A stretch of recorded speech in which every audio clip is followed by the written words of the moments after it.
We've already touched on the Sydney Swans, 27 points. It was an all-the-way win. Mills 29. Parker terrific again, and the tackling pressure.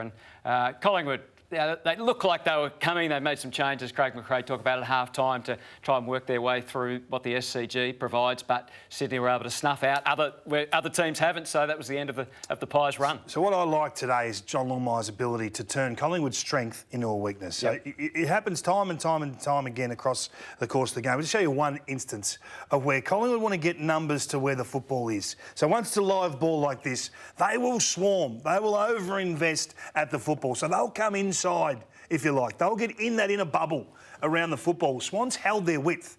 So they were never beaten on the outside. They weren't able to get their game going because even if they won the ball, Collingwood, they were confronted with immediate frontal pressure.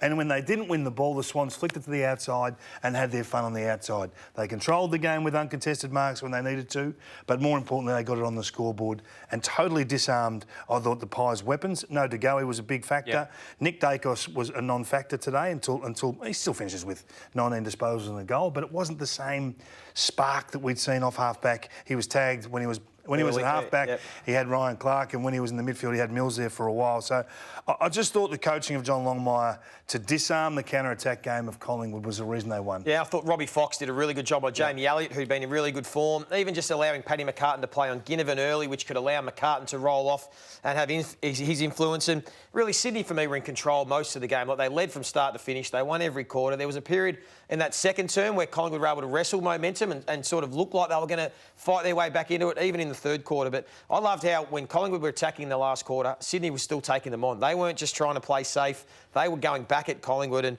I was really impressed with the Sydney Swans. I thought their pressure was relentless from start to finish, and their contest work, as Kingy showed, was outstanding. Isaac Heaney is a player we always talk about. We're drawn to the stars. And the Swans scored 22 times. He's involved in 10 of them. He's clearly a dominant force in that forward line. Just want to show one bit of vision that we highlighted today. Here he is on the wing, and this is the Swans as a group. The non-negotiables at Sydney, you turn up and you arrive. So he's in the wing there. He kicks that ball inside the forward half of the field.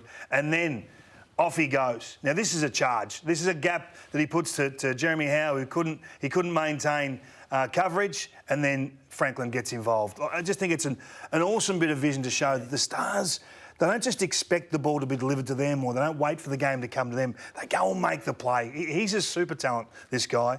He's a Norm Smith medalist type player. Yeah. That you could see it, couldn't you? Yeah, that hybrid forward that kicks goals. But he's not quite outside of that. They've probably got 2 or 3 players like that. That's what I was going to say. That was the point of difference. So they got more class in that forward half, whether it was Franklin or Heaney, Papley, even Sam Reid, I thought was very good. We know Collingwood, as honest as they are, probably just don't quite have the class in the front half that Sydney do to make those opportunities count.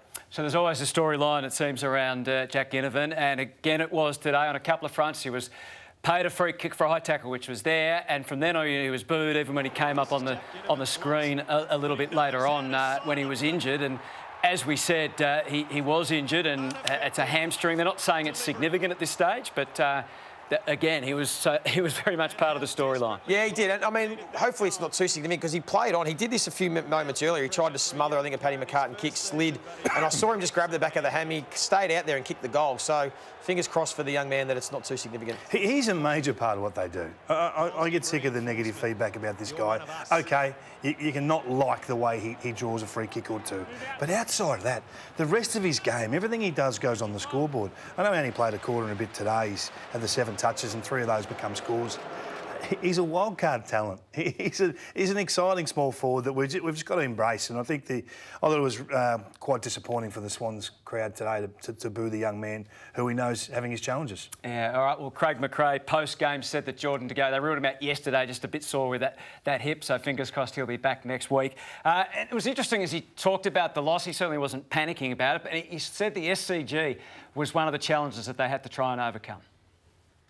The spaces of the MCG allow us to spread the field and then use our shape and shape the corridor. This ground didn't allow us to do that, but they didn't allow us as well. So we showed some stuff at half time where we had opportunities to move the ball differently, which would have supported the forwards. But I thought both the McCartan brothers were really, really strong in the air, and I thought their back line was dominant today. It was funny earlier in the year, the SCG, the Swans were having a few troubles with at times, weren't they? They lost that at Gold Coast, but it seems like it's a weapon for them. And for Collingwood, it's interesting that he would actually talk about it to the extent he did. I think he's right with the ability to zone and the intercept markers have great opportunity to get really aggressive positioning quickly.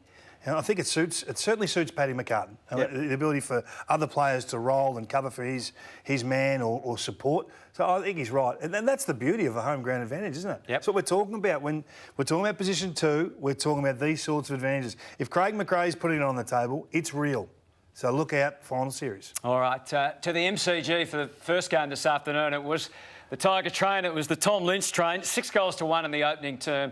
And Lynch, of course, going on to kick 8 goals. Just as important, I think Cochin and Prestia continued their really strong contested. They dominated the contested possessions. They won the clearances pretty easily, albeit against a younger opposition. But that's a pretty convincing win. Well, that's what's making them more and more threatening by the week for me, Richmond, because the form of Trent Cotchin has been significant. I mean, he's playing good footy. And then Tom Lynch, I mean, we spoke about it last week. When this guy plays as imposing as he does and plays with this aggression and this ability to take contested marks and just intimidate his opponents, they become a different force. And I think we've seen it's sort of a bit hit and miss sometimes with Tom Lynch when he's playing this fashion, and then other times when he might be sore or he's not really sort of being imposing. But the last 3 weeks since he's come back from this hamstring injury, he's kicked 16 goals in 3 games and taken 15 contested marks, Kingy. He took 7 contested marks today. I mean, that is a wild card in a final. We've seen him do it in a prelim. He did it to Geelong a few years ago in a preliminary final. He's in that sort of form that he can rip the heart out of a team with his performance in a final. So that's what's making this so exciting for Richmond and Richmond fans coming from the bottom half of the top 8. They had young defenders on him first. They didn't play James Sicily. They tried to play him, working into how they were going to handle Shea Bolton. In the end, Sicily moved on to him, but he made very little difference. So Granger Barash tried to push and shove, and I think that just fired him up more, and young James Blank had him first. I'm not sure what the record for the year is, but 9 marks inside 50 is for one man. Yeah. So teams aren't getting 9 marks inside 50. It was unreal. Hey, we've got the story. Well, who was the story? Give us the story. Well, the Musashi rookie of our week, of course, is Maurice Rioli Jr. He was unreal, Morris. His pressure was fantastic, wasn't it? And I couldn't wait to play some vision of this guy. The crowd were oohing and ahhing with it too, which was They're great. going to sing a little song, Hutto. They're going to sing some tunes. Some people call me Maurice. I love him. I reckon he's exactly what you need going into a final series. I think that no one embraces young talent and fresh talent. He's played 15 games of footy. And he just does everything the team needs, Joey. I think these players are hard to find. They're hard to find guys that just want to put pressure on him. And he has 8 to 10 touches a week, but he had 9 score involvements today. And I'm not. I think he can take this team to a different level, given what they are now allowed to do with Daniel Rioli across half back this year. That role was hard to fill in the forward line. He's got more class, in my opinion, than a Castagna and these sorts of types. So I think he's been a real discovery. I think his confidence with the ball has grown in the last 2 weeks. His pressure stuff was great. With the ball now, he looked like today he was going to cause some damage. And that's why those players, for me, the point of difference, they can do both sides of the ball. So there are players in the forward line of teams that are there to apply pressure, and they don't really have the class or polish, or vice versa. There are guys that can kick goals and they have the class, but they don't really apply the pressure. When you've got players that can do both, it makes a significant difference to your forward line. I mean, Fremantle have been a team that have been able to do that with their type of players this year, being a big difference, and having him in the side is going to make a difference to that forward line. All right, the other game today, of course, had no impact on the top 8, but given the narrative around both these teams, particularly Port Adelaide, the noise around Ken Hinkley during the week, it was an example of Port's pride today. They really smashed Essendon. They kicked 23 goals in total. There's the final scoreline. 84 points was the margin. Pepper kicked 4, and Georgiades returning with 3, and Butters terrific again. He kicked 3 goals, and Bombers very disappointing. Well, these two teams are coming into the same sort of finish to the year. We talked about this earlier, Joey, that there's not a lot to play for. When finals are off the radar, it's very difficult to get motivated, and that's when you find out what sort of football club you got. Yep. That's when you find out, can your coach continue to drive standards, continue to reinforce non-negotiables. I love the game of wines. Finlayson's been harshly judged right throughout his career. He's in serious form, and we can't speak highly enough of what he's been able to do as a ruckman and a skillful hybrid midfielder, really.